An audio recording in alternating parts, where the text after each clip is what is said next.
Welcome back to the Success Catalyst. My name is Nina and I'm your host. And today I'm thrilled to have a guest who embodies a truly holistic approach to health and wellness. Dr. Richard L. Blake has a rich background as breathwork facilitator, nutritionist, and holistic counselor. As the owner of Optimised U, Richard has spent nearly a decade helping individuals enhance their well-being through innovative health practices. Beyond his professional achievements, Richard hosts the podcast Laughing Through the Pain, Navigating Wellness, where he brings a lighthearted and accessible touch to serious health topics. His unique blend of deep expertise and engaging humor makes him a standout figure in the wellness community. I'm very excited to dive into Richard's journey today, his insights and on holistic health and how he brings laughter and lightness to the path of wellness. Welcome to the show, Richard. Thank you very much, Nina. Thank you for having me. It's good to have you here today. You have a diverse background in breathwork, nutrition, and holistic counseling. So, can you share how your journey in this in the wellness industry began and what led you to combine these different disciplines? Yeah, so I started out very interested in fitness, in building muscle. I had a kind of dream from a young teenage time period where I just thought, well, I'm a little bit unhappy. I'm a little bit depressed as a teenager, but once I get into really good shape, all my problems will go away. But it wasn't just like good shape, like, my friends would say, hey, good on you. I had to be a fitness model. So that was my goal, to get into men's health. And I did that. About 10 years later, I got into men's health and I got a fitness model agent and things like that. And I thought, okay, brilliant. I'm happy. And I was happy for a few months when I got, attention from my friends and people stopping me in the street and things like that. That was great. But then that faded away pretty quickly. And I was even more unhappy because obviously my problems were not a lack of fitness modeling appearances. My problems were much more deeper. They were, mental health issues. They weren't physical health issues. And I'm not saying I know depression, one of the best remedies for depression is physical exercise. But the fact that I was already doing physical exercise and already depressed suggests that a lack of physical exercise was not what was holding me back. So um, after that, I developed an eating disorder. So, doing extreme dieting to get into, abnormal levels of body fat, down to like 4 or 5% of body fat is not particularly good for the body. And the body doesn't really like that. And so my body said, hey, right, if you're going to starve us, well, whenever we get the chance to feed, we're going to binge. So I developed binge eating disorder. And trying to be a fitness model with binge eating disorder is really tough. Yeah. So I was like, well, I have to become even more of an expert in nutrition. I have to become even more of an expert in fat loss. So that's when I switched to what's the best set of squats to do to, right, okay, what's the best diet? So I tried all the different diets, keto, vegan, carnivore, low carb, high carb, only protein shakes, all sorts of different things, all sorts of disasters as well. And so that was how I kind of learned about nutrition. And obviously, when you have a little bit of success, like I did, being in men's health, people then want to know how you did that. So I was a chartered surveyor, so that means I worked in real estate. So I was doing like valuations of big industrial warehouses and things like that in the UK. And on the side, I was writing emails to my friends and colleagues and clients, as in, people in the real estate industry. They were like, I know you're a chartered surveyor, but can you give me a workout plan and a diet plan? So that started to grow a little bit more, and I realized, okay, I'm more interested in nutrition than I am in being in commercial real estate. So I quit my job and then I decided to study nutrition. But then I kind of realized that nutrition wasn't really it for me. Nutrition was a part of the problem, and it's a part of many people's problems. Certainly a bad diet can cause mental health issues. Sugar can cause anxiety, and not enough protein can cause various issues that I won't go into right now. But again, it wasn't what was holding me back. What was holding me back was deeper psychological issues. So that's when I went to do the whole, find myself thing. Traveled to India, worked in an ashram, studied Reiki in Cambodia, and went to Vietnam, and did ayahuasca in Costa Rica, and all those types of things. And in that journey of healing myself, I realized, yeah, okay, I want to get more into this. So I started studying psychotherapy in the UK, and during that psychotherapy training, I discovered conscious connected breathing. So, therapy had been really transformative for me. So I said therapy got me off rock bottom where I was no longer depressed and I was able to sort of function in the world, but I was still dealing with an eating disorder for, about 8 years. And it wasn't until I found conscious connected breathing that I was able to really free myself from that binge eating disorder. And I was, looking at the therapeutic research and things and seeing like, okay, therapy has some pretty good results, for anxiety, CBT has a 48% response rate, and it has like a mild to moderate effect size. So it's like it does work, but it doesn't necessarily work for everyone. And a lot of my friends have been like, oh, I tried therapy and it wasn't for me. The therapist didn't really get me. I had 8 sessions, but I only went to 5, and therapy doesn't work. And I was like really frustrated. I was like, no, therapy worked. I did it. It really worked for me. And loads of other people get a lot from it. But then also I was sort of confused, being like, well, why aren't these other people getting it? And that's when I discovered conscious connected breathing, and I studied conscious connected breathing with Alan Dolan, the breath guru. And people started to when I was trying to get clients. So I I started working for this charity called Duty to Care during the pandemic, who were giving free mental health services to NHS staff. So doctors and nurses who are working for the National Health Service in the UK. We were trying to support them under the pressure of the pandemic, and I couldn't give away conscious connected breathing. I was literally giving it away for free. People would call me up and be like, I've heard of this breathwork thing. What scientific evidence is there that it works? And I was like, well, there isn't any, but it's free. Do you want to try it? And they're just like, no. So I was like, right, okay, I know this thing works. A lot of people know this thing works. So that's why I switched from doing psychotherapy to a PhD program in psychology. And that's when I decided to do this, as mentioned, the largest randomized control trial on conscious connected breathing as a remedy or a treatment for anxiety. So that's my sort of long journey to where I am now.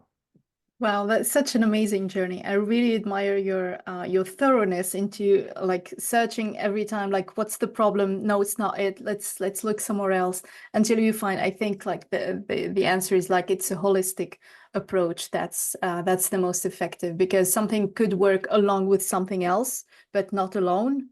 And most of the time it's like that. And we are such amazing creatures, but we still are very complex creatures as well. So you just mentioned that you conducted the largest ever randomized control trial on conscious connected breathwork. So what are some of the key findings from this trial, and how can breathwork transform an individual's health and well-being? Yeah. So maybe I should start by saying what conscious connected breathing is. So conscious connected breathwork is it's a pretty powerful one. So a lot of people, when they hear me say I'm going to teach you breathwork, they think I'm going to teach them how to breathe. I'm going to say you're breathing too fast or you're breathing too shallow. This isn't what this technique is. That's more functional breathing, which I also teach, but that's not what this study was about. Other people often think it's going to be like breath holds and Wim Hof. Wim Hof is probably the most famous type of breath work. Whereas conscious connected breathing it's more like a ceremony. I describe it a little bit like an ayahuasca ceremony or a mushroom ceremony, in that you can do it one-to-one or you do it with groups. In my study, we had groups and we did it online, and we had about between 5 and 25 people in each group. We would normally start with an introduction, a description of the technique, and then people would lie down and they would do this breathing technique to music. And the technique involves faster than normal breathing in and out through your mouth, and sort of super ventilating the body. You're blowing off more carbon dioxide. And when you blow off carbon dioxide like that, you get these things, it's called changes in cerebral hemodynamics in the brain. So what that means is the blood flow in the brain changes. So different parts of the brain get activated and deactivated.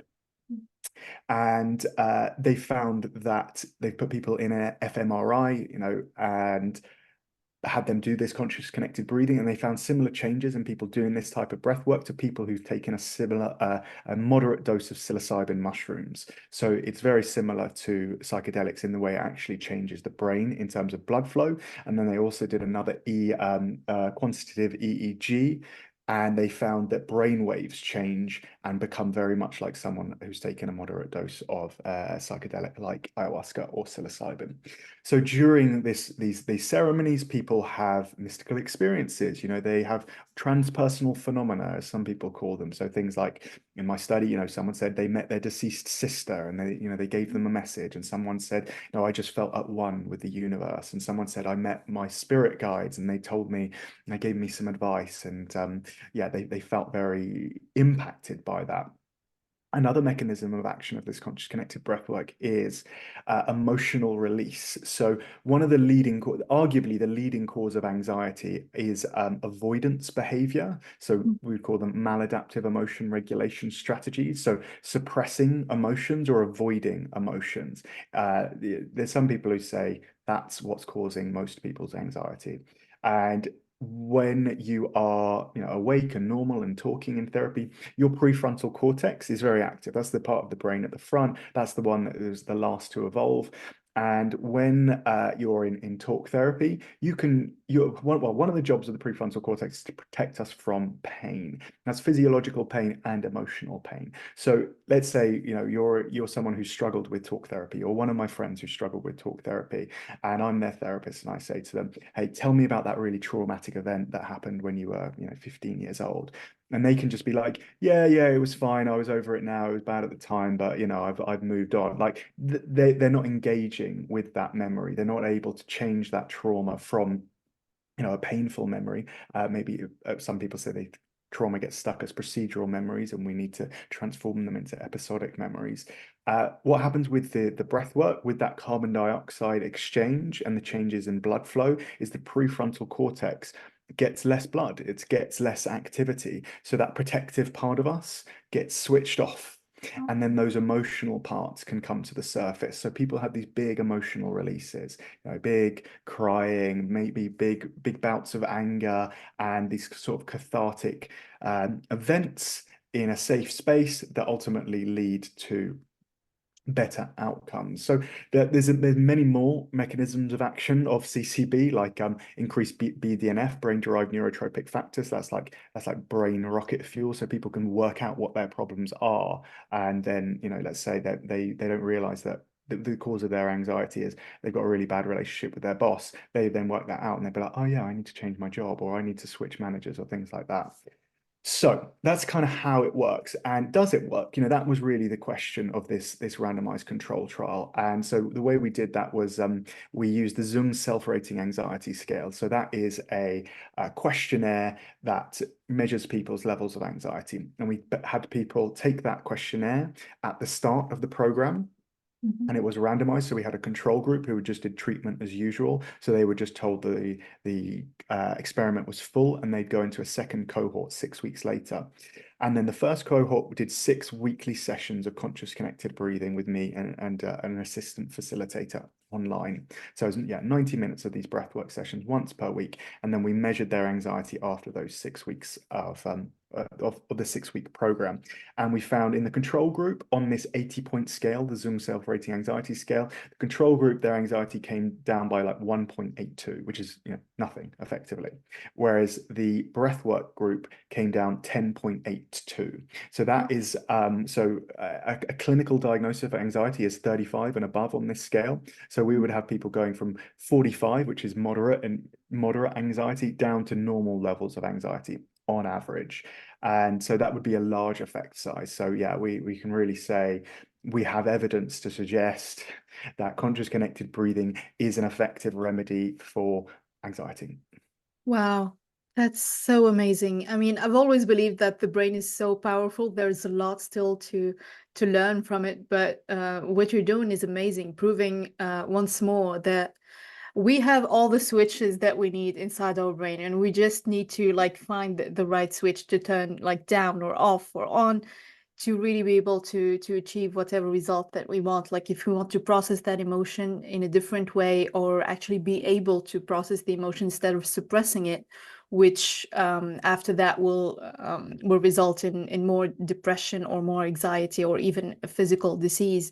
It's all like starting in the brain, and like through this brilliant method that you've proven so far brilliantly, it works. And I don't think it's like that hard. It's just like a technique of breathing. And I think like it's a kind of routine that you stay consistent and do it over and over again. Like you train your mind and to your body to do it and to become more efficient doing it. So that's amazing. I really, really admire your work, Richard. And talking about training, you are the owner of the #1 CrossFit gym in Orange County, California. So that's amazing so far. And I want to know, what were some of the strategies you used to achieve this level of success, and how did you integrate your holistic health philosophy into the gym's operation? Yeah, so I'm not the owner of that gym anymore. I sold that gym, but I still love CrossFit. I still compete in CrossFit. I still go to CrossFit Diablo in California. So it was the #1 gym in California, and I kind of use this as a cautionary tale because a lot of the wellness industry is sort of still comes back to that sort of snake oil type thing. There's a lot of deception. There's a lot of hype. There's a lot of dodgy studies, questionable studies. And so the way I actually got that award was it was a voting scheme where it's called this OC Voter magazine, and you basically just had to get the most people's email and vote for you. I don't particularly think it was a particularly fair judge. It was just I got all my members to sign up for this OC voter and say we were the best gym in Orange County. And I think we were a good gym. We deserved some recognition. But what this scheme was whoever came first, you then had to buy a plaque. It's a money-making scheme for them. Mhm. Yeah, I had to buy a plaque, and it was, a couple $100 and say, look, I've got a plaque with a #1 gym in Orange County. And I think these kind of schemes that exist a lot, and they trick people. Recently, I got someone emailing me saying, hey, congratulations, we think you're one of the top 10 life coaches in the world. And we want to give you an award. And I was like, well, firstly, I'm not a life coach. Yeah. I used to be. I trained as a life coach, but I haven't said I've been a life coach for probably 7 or 8 years. I'm a psychologist and a breath worker. And then I said to them like, "Oh, that's great. I'm really glad you think I'm one of the top 10 life coaches in the world. What was it that you thought was so good?" And they were just like, "Yeah, we just loved what you're putting out there." And I was like, what is it I'm putting out there exactly? Is it in the podcast? Is it articles? They were just like, yeah, the articles. So I was like, which particular article? And then they just went on my thing and were just like, yeah, this article. And then in the end, they were like, anyway, it's $500. Do you want this award? And I was just like, this is just ridiculous. I could have got that and spent $500 and say, hey, everyone, look, I'm the top 10. I'm one top 10 life coach in the world when I'm not at all. I'm not nowhere near the top 10, but you can just pay for these types of bogus awards. And I think consumers should know about that kind of thing. Yeah, absolutely. I mean, I've been offered many similar things. I've been offered, I think, like, yeah, top 10 of the most influential women coaches of the world. I'm like, first of all, I'm not. And second of all, exactly what you said, what you asked, like, why do you think that is? And they responded exactly in the same manner. I think they're following the same script. Like, we love what you're putting out there, and we love your influence, we love your content. Like, what kind of content? I'm not even like trying to be a woman influencer in this area, but yeah, yeah, we need to be aware of this branding, like very commercial kind of branding, that yes, I just bought myself a label that I'm the best. And well, eventually people will figure out. And if people are just after, like, who's the best coach in the world today? Do you think that's a good fit for you if he's the best in the world? So first of all, who decided he's the best in the world? Who certified him? Like what, like God or what? And second of all, maybe they don't relate or they don't resonate with you. So I think life coaching and holistic health and therapy and these things are very like practices or businesses that first of all make us very vulnerable, because we need to really understand what we're dealing with. It's really a human being and not just another client, another business, another revenue to generate. And second of all, even the client needs to be like in a trusting environment, need to be relating and resonating with that person, because we're only humans and we really are just communicating on an emotional, spiritual, physical way, and not just in terms of numbers and coaching sessions and how much does it cost, or you're the number one in the world, so it's probably worth it. It does not work like that. So thank you for sharing this experience. Now at Optimised U, that's the name of your company, you focus on innovative health approaches.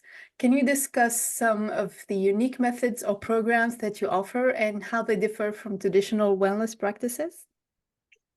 Yeah. So as I've mentioned, I have a quite diverse background as you described it, in that I just don't, for me it's never been enough to like specialize, just to be like, right, I'm just a nutritionist. Because when I get into someone's nutrition, it's often like, well, actually the reason it's not that they don't know what to eat, it's that they can't stop themselves from eating. And with exercise, it's not just like someone doesn't necessarily know what type of exercise to do. It's they can't prioritize it. They don't prioritize themselves. They'll go and say, yeah, oh, I want to go to work, but sorry, go to the gym, but I've got kids, my job, my wife, my friends. And you have to work with people to get their priorities right, and have them sort of really be honest with themselves. Like, okay, you say you want to get into shape, but it actually doesn't sound like you want to get into shape. Sounds like you want to spend more time with your friends, or spend more time with your kids, or work harder in your job. And that's absolutely fine. And maybe it is the time for you to spend more time with your kids, because this is precious time. Or maybe you do need to focus more on your career, because you've got a great opportunity to level those things up. Um, I'm really a big fan of sort of like being honest with people. Some people don't like that necessarily. Some people just want to be coddled and told what they want to hear, be told what they want to hear, or they just want to be told, oh yeah, no, your life is really hard. Yeah, you do have a lot of responsibilities. You don't have to go to the gym. Don't worry about it. But yeah, that's not necessarily my approach. But I can understand why people want to be told that. I want to be told that too sometimes.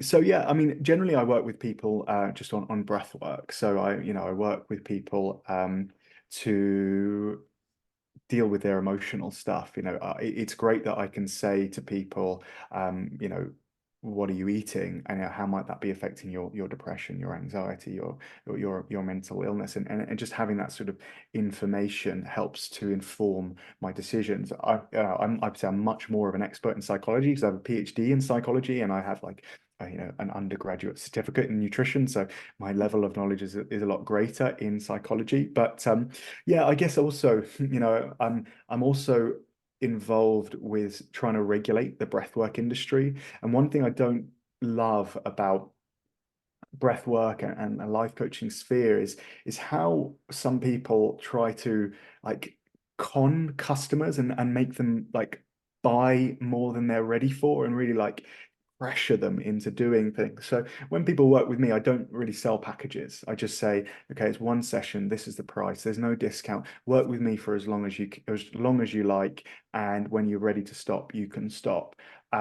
I feel like, yeah, I've been burnt, and I've had friends who've been burnt by when they've signed up for like a 6 month program, and they spent tens of thousands of dollars, and they're not ready for it. They can't make their money back. They can't make that commitment. And then someone will say, well, for example, someone said to the coach they were working with, I'm not ready for this. I can't commit to this. I've spent too much money. I've got into debt. Can I have my money back, or half of my money back for the sessions I haven't used yet? And then that person said, no, you can't, because I'm holding you to a higher standard. And then that person just took that money and just walked away and didn't give those sessions away. So I guess how I try and differentiate myself is just be really like quite basic in a positive way, and try to just be really honest with people, and not trying to oversell things. Wow. I really love your approach, and yeah, it's true that, and unfortunately, many coaches and healers or whatever kind of business that we're dealing with such clients will really do have that approach of there will be no refund if it didn't work for you, and they wouldn't honor for their sessions, and eventually, as you said, that excuse, now I'm holding you to a higher standards. But yeah, it's basically saying, yeah, once you paid me, it's really, yeah, it's over. So I want to talk about your podcast, Laughing Through the Pain, Navigating Wellness. I love the title. It tackles serious health issues with humor. So why do you think it's important to address wellness topics with a touch of humor? And how do you balance serious content such as wellness and health with lightheartedness? Yeah, so the title speaks to how difficult it is to navigate the wellness industry. As someone who works in the wellness industry, I'm still very confused about what's what. I'm still very confused about the research. There are so many research studies that contradict each other, and there's so much bias research out there. The classic example is eggs. Eggs are good for you. Eggs are a superfood. Eggs will raise your cholesterol. No one knows which way up is up with eggs. And I also feel like a lot of people, more so at I'd say the top of breath work, sorry, the top of wellness and biohacking in particular. So I'm into biohacking. Mhm. Um, a lot of people they take themselves very seriously. And I am British, and British people like to make fun of each other. And the biohacking industry is quite dominated by Americans, and love Americans. I live in America. I love their approach, but sometimes they can take themselves a little bit too seriously. And I like to sort of maybe poke fun at that type of thing and be a little bit more relatable. And so much of podcasting is often it's just like a long advertisement, and certainly in like health and wellness, someone will come on and they'll be the spokesperson for, a new type of fish oil. And just for an hour, that person will be just talking about their fish oil without any like pushback, without any disagreement, without any challenge. And it's very easy to be, as a listener, convinced that this fish oil is going to, absolutely change your life and is the one thing that's missing in your life. And I can understand why, not blaming the fish oil sellers, probably they do work for a lot of people. But we want to be a little bit more balanced. Well, I want to challenge people. I don't want to be like fall into that trap of civility porn. Is Mhm. what they accuse some podcasters of just being really, really civil to each other. And actually, sometimes some disagreement, sometimes some challenge is one entertaining for the listener and is also going to get closer to the truth for those people. So I do challenge people on my podcast, which is a challenge in itself, because if you tell someone, "Hey, come on my podcast, and I'm gonna pick apart your argument," they don't really like that. But that's why I have to do it in a very friendly way, and I think I haven't fallen out with anyone just yet. And then yeah, so there are really sensitive topics. So our episode this week was about how to deal with grief and trauma, and that wasn't funny at all, as you would expect. Like this was we were interviewing a grief and trauma expert, and it was just like a really tender episode. We were talking about mine and my co-host's grief and the guest's grief and things like that. That just was not appropriate for any humor and challenge. I was going to challenge this. I asked them prior to the session, like, I'm going to challenge you on your position on trauma. Is that okay? But then the episode just became so tender, and all of us were like quite close to tears. And I was just like, yeah, no, we're not going to deal with any of that challenge. Let's just deal with the with our grief and just yeah, not rock the boat too much there. Yeah, that makes sense. So again, for our listeners, the podcast that Richard was talking about is called "Laughing Through the Pain: Navigating Wellness." I'll make sure to include the link to your podcast in the description of the episode, so our listeners can find you easily.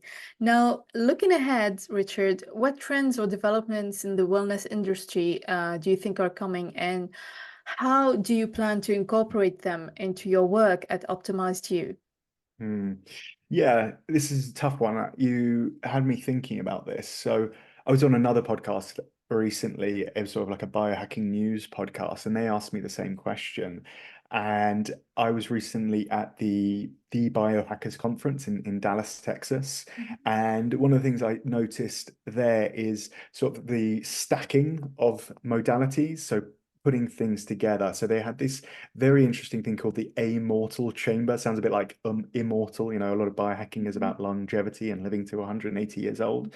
This chamber included light therapy, so like red light therapy. It was a big bed of light therapy and it looked very futuristic. And then they also had PEMF, pulsed electromagnetic field therapy, which is again, you know, like a healing magnetic field, magnetic frequency. And then they also had light therapy, and then they also quantum therapy of some sort. I didn't really know what the quantum therapy is, but I feel like people are going to be combining these things a lot more. Whereas, you know, I have a red light and then I also have a PMF, and I'm actually wearing like a quantum EMF blocker. Don't ask me whether or not it works. I just got given it as a gift. I'm just wearing it because I think it looks good. But I think there's going to be more stacking there. And in my practice, yeah, I'm also looking at stacking breath work with other things. So you're starting to see places like, well, Othership is one where they're doing breath work inside a sauna and then doing ice baths. So they're combining these three powerful modalities into one. And I think maybe we might see sort of breath work going into exercise, like a breath work and, you know, CrossFit class, or a breath work and yoga class, and yeah, combining these things to enhance and create synergies. Wow, it's like getting the best out of many disciplines and many aspects of holistic health. And I think it all would come back to holistic health, like trying to find the best out of each approach, and then maybe why not combine them if they don't really interfere negatively with each other? Why not combining them to get really the best out of everything? Um, I really learned a lot today, Richard. So thank you so much for sharing your expertise, your knowledge, your stories with us. For our listeners, I'll make sure to include your social links and your link to the podcast. Is there anything else that you want to leave our listeners with today, Richard? No, but thank you for listening, listener, and thank you again, Nina, for having me. All right. Thank you so much, Richard. My name is Nina Robert. This was the Success Catalyst. Thank you so much for listening today, and we'll see you back in the next episode.